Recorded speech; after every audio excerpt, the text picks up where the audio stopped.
about Hillsong? We mentioned about the UK. Hillsong would be more well known in terms of actual geographical location here than Bethel. What are they into?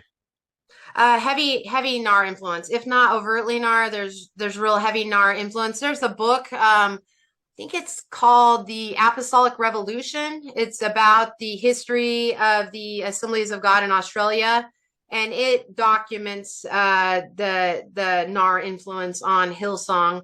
But the leaders of Bethel, I'm sorry, of Hillsong, they actually have been referred to as apostles by other leaders within the church. So Brian Houston and Bobby Houston have been referred to as apostles by leaders within their own church and also by leaders outside the church. So they are regarded as such. In our book, Counterfeit Kingdom, the new book, we have a chapter that just discusses the music itself, and it focuses especially on Bethel music and some of the lyrics, and people can go to that chapter to see examples of songs where we see evidence of overt NAR teaching.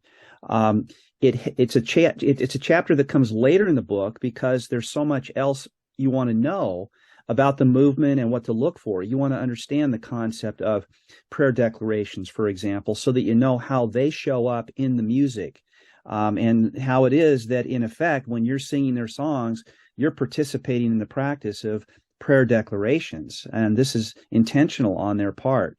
So we have a number of specific examples and details of this. We make reference to several other groups like Elevation, Hillsong, and Jesus Culture.